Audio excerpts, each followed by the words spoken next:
Hello, welcome to Bar Z. My name's Stan, and today we're working on a surface gauge that I just got, and these are really simple items, real easy to fix if there's something wrong with them. And before I put it into service, I wanted to clean it, take it apart, oil it, and check the base. And you want to make sure the base is very flat. And this one's not. I was getting some irregularities by the time I had the gauge up. Oh, I don't know, 6 or 8 inches. I was getting about 8 or 10 thousandths of variation just by rocking the base. So our base down here has a problem, and we're going to find it. So I've taken it apart. These are very simple devices.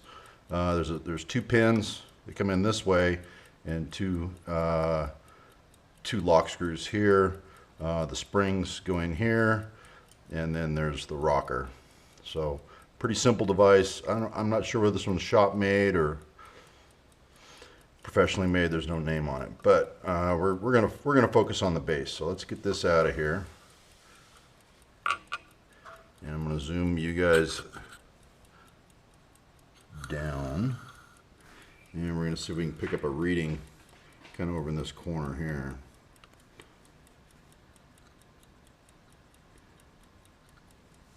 And I'm just gonna rock this base right now. So there's a thousandth right there. Yeah, maybe a couple actually. Pushing down here, pushing down there. So we got a couple thou there. Let's take a look at this corner.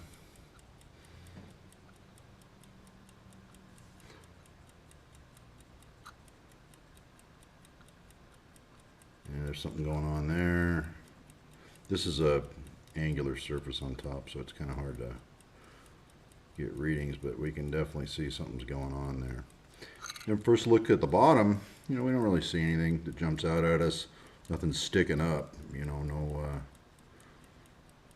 burrs or anywhere where it took a hit and raised a dent like a surface or like a center punch. So let's get it in the vise. We're gonna figure out how to get this in the vise and get it as close as we can on a couple of different planes, and then just give it a quick regrind on the bottom and get it nice and flat and back into service. It doesn't have to be dead accurate as far as plumb or vertical. These are all curved surfaces on the side, so there's nothing really to reference it to except the surface plate on the bottom. I'm going to show you how I'm going to set up the actual grinding vise. So I'll bring you back to that. Well, let me show you what I ended up having to do. The vise is upside down, and the surface gauge is down flat on the plate, but I've taken the vise and I've elevated it with a couple of gauge blocks. I'm going to flip the whole thing over here and show you what I did. The vise is tight. I had to slide it over to the edge of the table so I could put the Allen wrench in from underneath to tighten it. So this kind of falls in the category of stunt work holding. But there's your 2 gauge blocks right there. Those are 1/10 of an inch each.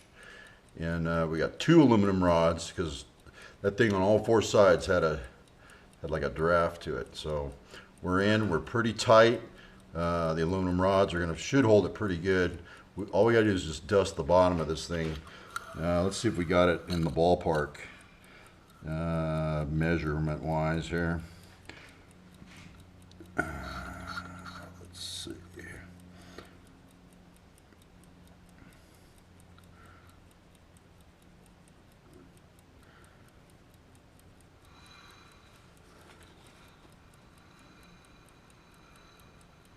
It's not bad. It's within a thou. Check this side. That's low by a thou and a half. We know the base is already hosed, so. Alright, and then you're high by about a half a thou. So we knew the base was already had issues, so I'm good with that. I'm going to go get it over the grinder, and all we're pulling off is a couple, 2 or 3 thousandths. So we know this is low, and we know this is high, which is what we suspected in the first place. But let's go get it ground up. Okay, so we're back in the surface grinder. It took less than 30 seconds. It took 2 passes, in, out, done. It's kind of a weird material. It was a little chattery with the wheel I already had on there.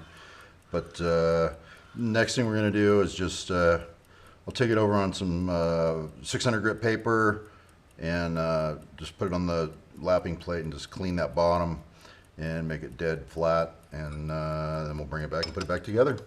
So this was a quick and easy project. So let's get it out of the vise and see how we did. Okay, well we've polished our bottom, or base, whatever. Ground polished on the lapping plate with some 600 wet and dry. I actually wet lapped it on the plate, and you know, it feels pretty good when I put it down on the surface plate here. It feels pretty nice, no rocking. The proof is when we get it all together. I got a little bit of white grease here. We're going to just give the tips of these just a little bit of lubrication here. And get that guy started down the hole.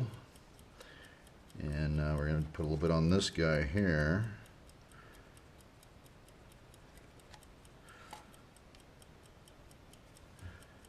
Get that guy started.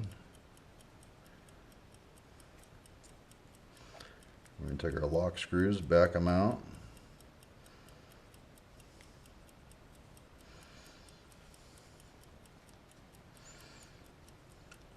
Okay, so that guy's just ready to come into play there and down in that groove. See what this one does.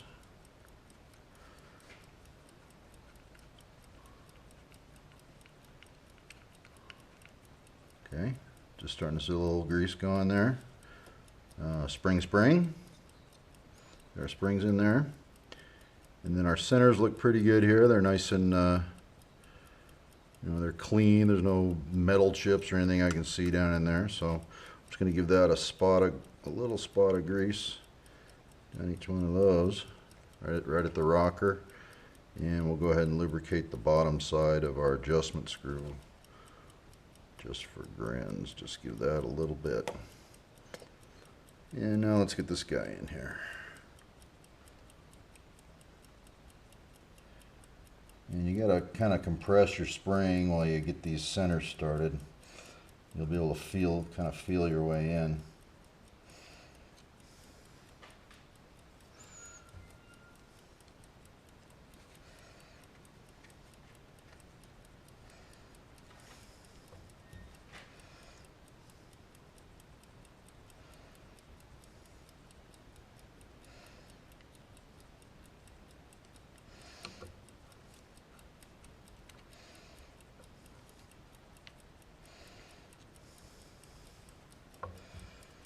And you need to work two sides against the middle because you're coming in from two different directions and you've got a conically shaped hole in the rocker and you want to center the rocker in the groove. So you need to work those sides until it's centered up. Otherwise you'll get kind of a bindy feel. It just won't feel smooth. So I'm going to bring this into here and kind of back it off. Let's see how my rocker feels there. Feels pretty good. It feels like it needs to go that way though.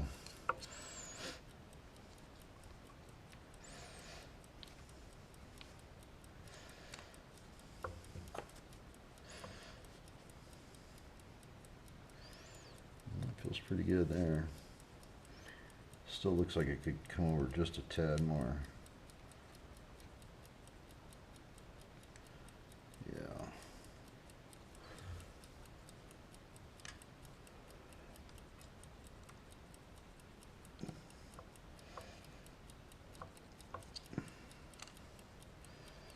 Now we're getting her worried.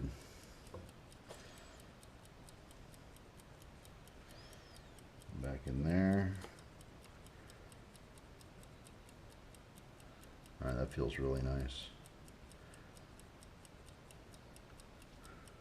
All right, then you just tighten your two lock screws so your pivot screws can't come out. Tighten here, tighten here. No need to cronk on them. And there's your rocker. All right. Get our excess grease out of here.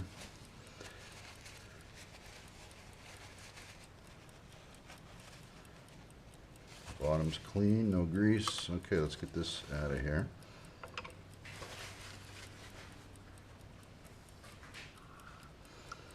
And let's put a gauge on it, you know, let's see how we did.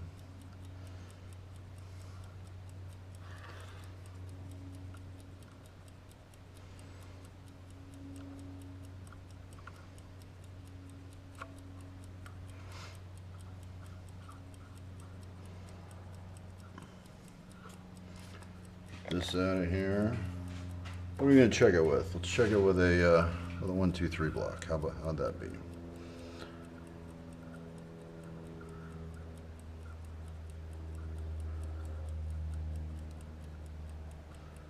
All right, tight there, tight here. Let's hit our rocker and bring us down. See if we can grab a 0. Yeah, no problem to grab 0. Now let's move the base. Oh, look at that. Not even a 1/10. I'm pretty happy with that. So there we have it. Nice little surface gauge that we can rely on, that we know we trust now. You know, people say, you know, I ask people all the time, what are you measuring to? Oh, I'm measuring to a 1, 2, 3 block. Do you trust that 1, 2, 3 block? Well, I don't know. It's a 1, 2, 3 block. Well, you gotta know whether you trust it or not. You gotta quantify all your measurements. And see, now I've got a little gauge here that I'm happy with, I trust, and this was a quick 15-minute repair, and that was a pretty cheap pickup there, picking up a little surface gauge like that. You can find them so easy that are, you know, been dropped or corner bent or something. You can always straighten them out. Pretty simple. All right, guys, thanks for watching.